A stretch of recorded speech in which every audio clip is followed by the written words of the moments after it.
What's good folks, it's KnightmareFrame here with a new Warframe video coming at you with a modding guide specific to melee weapons, as they are more diverse than any other weapon in the game. With the recent changes to melee weapons, we saw a rise in various weapon builds and loadouts. The one thing that came with the melee rework was the change to mods like Memi Strike and Condition Overload. The Spin to Win mod died hard in this rework, but one mod, though changed, still remains prevalent. Condition Overload. It used to grant you 60% melee damage per status effect on a target and scaled to incredible numbers, but that's not what made it strong. It was a multiplicative bonus that was calculated in a different instance to your damage mods. But the new Condition Overload increases damage by 120% with each status effect. However, it's no longer multiplicative, but it became an additive bonus. Think of it as pressure point building up on itself. This made it so it was better to run Condition Overload by itself rather than using pressure point or prime pressure point. This change also saw the death to status-based melees. Some may ask, why use Condition Overload anymore and what makes it still good? To answer that and help you understand, I need to go over a little about damage multipliers, status effects, and bonus damage towards certain factions. For example, if we take a look at the corrosive elements, ferrite armored enemies take 75% more damage from corrosive damage, and when the corrosive status effect procs, it will begin to strip the enemy's current armor. This will be determined by the status chance of your weapon. Corrosion begins to degrade all forms of armor, from ferrite to alloy. Now, when the enemies have no armor, they have a different looking health bar and gain new weaknesses, since corrosive dealt 75% more towards ferrite armor, and when enemies have no ferrite armor, your corrosive damage will do the most mediocre damage. So you have to plan accordingly to what faction you're up against and your Warframe's loadout. But then there are situations where bonus damage towards certain enemy types with certain elements never needs to be a thing, and that's when you take damage multipliers into consideration, like crits, Warframe buffs, enemy debuffs, stealth multipliers, and smite mods. Now let's take a look at a very simple mod loadout for the Broken War. I have damage, crits with blood rush, reach for range, berserker for the attack speed, the two dual stat mods for corrosive, organ shatter for the crit multiplier, and drifting contact for the status chance and combo duration. This is your go-to build for normal missions, basically anything level 80 to 100. As you notice, when I'm attacking, I'm proccing several status effects, the 3 physical damage types, and the corrosive elements. Please take note that physical damage types and their status effect is 4 times more likely to proc than the elemental ones. Physical damage types consist of impact, puncture, and slash, or commonly known as IPS. Slash being the best physical damage type, it allows you to ignore any form of enemy defenses. Basically, it goes through armor and shields. Remember, slash damage and the status proc are 2 different things.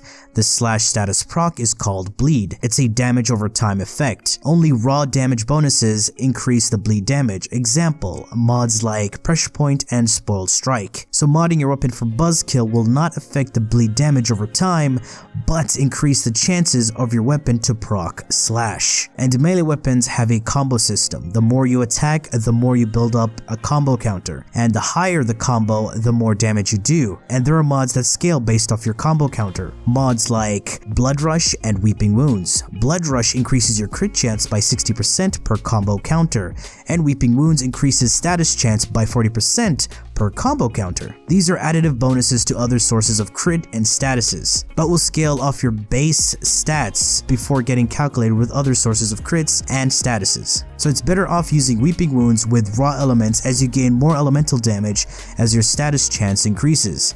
In terms of Blood Rush, this can be modded together with raw crit mods like True Steel or Sacrificial Steel, but won't be much of a DPS increase. So bonuses for Blood Rush will be additive to the crit you have the more you build up your combo. True Steel adds as much crit chance to your build as Blood Rush will at 2 times combo. Think of this as the pressure point and condition overload situation. For better understanding, let's go back to the Broken War with the pressure point build. It took 7 times combo with 130 hits to kill the level 170 corrupted heavy gunner. Now that we've seen what a simple melee build does, let's fiddle around with it a bit more. We go back to the Broken War, removed prime pressure point, and replaced it with condition overload.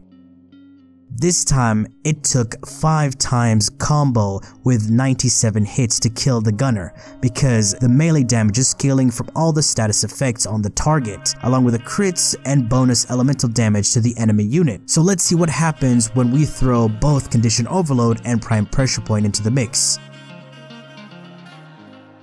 It killed the gunner at 5 times combo with 81 hits. All this did was add more damage to each initial hit, but changed nothing. Now let's keep it corrosive and try it on a larger group of enemies. This will allow me to build up my combo faster and dish out more damage. As you can see, it's pretty decent, but what if we changed it up a bit and instead of using corrosive, I will use viral. Remember what I said about physical damage types having higher chance to proc than elements. Since the Broken War is heavy on slash, this will give us a higher chance to bleed enemies. And viral halves the current overall health value of enemies, making this a simple and deadly combination. But what if we use no elements? Is it still possible to shred enemies? And yes, it is. Having a look at the Grand Prime, a phenomenal weapon with deadly stats but horrible attack speed, a base of 32% crit chance, status chance, and a 2.4 crit multiplier. I'm going to get rid of Prime Pressure Point and use Prime Smite of Corrupted. So Smite mods allow you to double dip in damage, meaning the bonuses are applied after your modded damage, basically applying another instance of damage towards the faction you're up against. With slash procs you will double dip, and toxin damage over time will triple dip, further increasing your damage output. So as you can see, with a non-elemental slash and weeping wounds build, they will die fast. Granted, the animation is slow because of the horrendous attack speed. Okay, how about if I use Arcane Strike?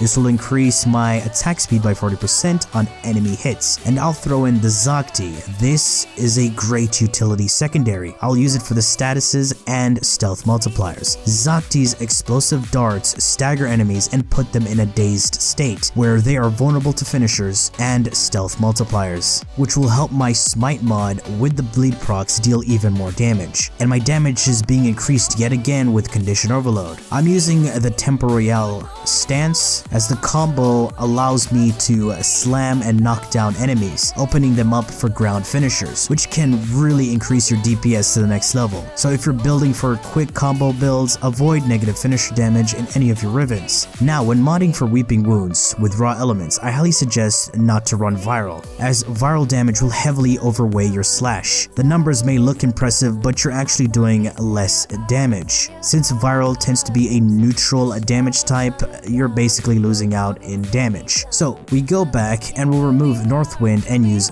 Shocking Touch to form corrosive. And as you can see, the corrosive damage is higher than the physical ones. Trust me, you'll see the difference in DPS.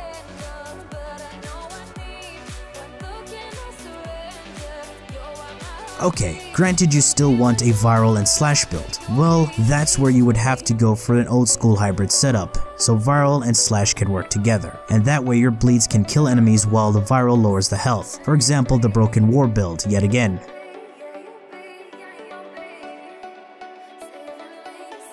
Now let's take a look at weapons that have base elements. These are good for one thing, allowing you to sacrifice a mod so your melee can be more versatile. Let's take a look at Oma, for example. Decent crits, amazing status chance, some IPS, and has base electricity. You can easily add more combo duration, crit damage, and even healing mods. Now the reason why we forego using combo duration mods on Weeping Wounds builds is because there are focus schools like Naramon that help us maintain our combo counter for a longer period without having it fully depleted, and mods like Swift Momentum that adds 6 seconds of combo duration and 30% heavy attack windup speed. Sticking to the weapons that have base elements, the Sylvan Aegis comes with base heat and no IPS, the highest in terms of base elemental damage on a melee. Of course, it has decent crits and status chance. So the first setup is a Weeping Wounds build with primed Smite mod and using a Toxin Elemental mod to make gas. Remember what I said about Slash and Gas with Smite mods. Slash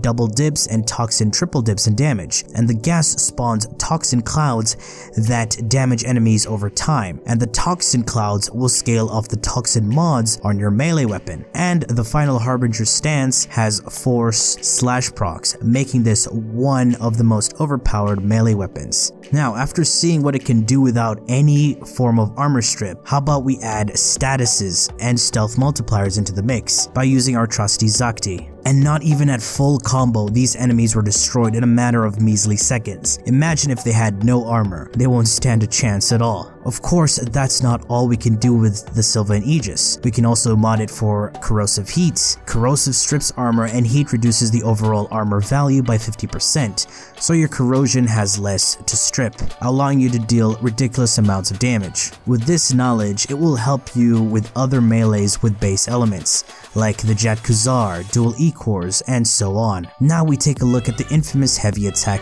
builds. The most famous weapon for this is the Reaper Prime. It can have the same build as the Broken War and Grand Prime, both elemental and non-elemental, as it has high crits, decent status, and heavy in slash. But it can be even deadlier with a heavy attack loadout. Stances do not matter for heavy attack setups, and builds focused solely on heavy attacks really need Corrupt Charge. This will give you that initial 2x combo counter. Again, all forms of melee attacks scale higher of combos. Amalgam Organ Shatter and Killing Blow increase the heavy attack speed and provide more damage. Running the 2 sacrificial mods for the crazy amounts of crits, and I'm not using mods like Blood Rush, as we're not building up combos, just heavy attacking.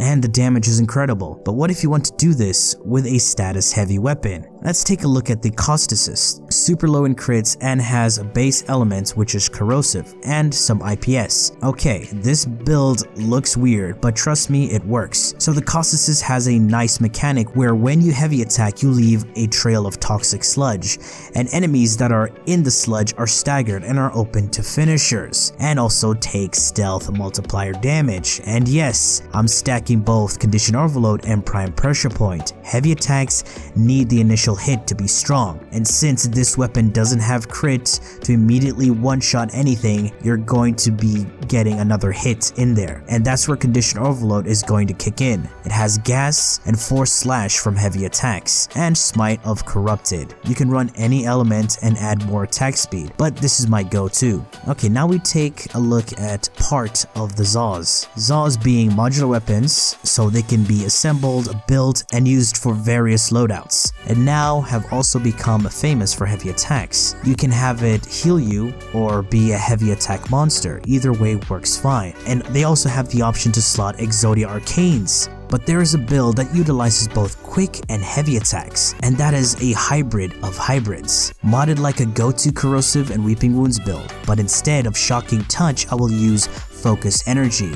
and Amalgam Organ Shatter instead of the regular one. Focus Energy grants electricity and combo efficiency. So combo efficiency determines how much combo you use when you heavy attack, and I will use the Exodia Triumph for the combo count chance. Since I will use combo for the heavy attack, Triumph allows me to build up my combo faster. And of course, Rivens allow you to replace mods for better stats so you get the DPS increase. Alright, I hope this video helped you out a little. Enough to understand so you get the general idea on how to mod melee weapons, from what's needed and what makes certain builds stronger. Again, not every weapon can be built for heavy attacks or quick attacks. I know I haven't talked about glaives, as I still need to do some more testing just to see what I need to do to make them stronger, especially with the current meta. And yes, Zaws need their own video, so I didn't talk about them much in this one. If I missed anything, some great tips and tricks, drop them in the comment section. Don't forget, Warframe buffs and abilities will make your melee do some great levels of damage. For example, Saren, Ivara, Ash, Armor Strips, Stealth Multipliers, and using the Gladiator set mods on a melee Sentinel greatly increases your crit chance, as they are a multiplicative buff, as the bonuses are calculated after Blood Rush. That's another way to make your crit focused quick attack melees go even further beyond. Alright guys, that has been it from me. I do hope you've enjoyed this video and found it informative. And if you did, feel free to leave a like, share, and subscribe. For more Warframe content, streams, and so much more, do refer to the description. Thanks for watching, and as always, peace.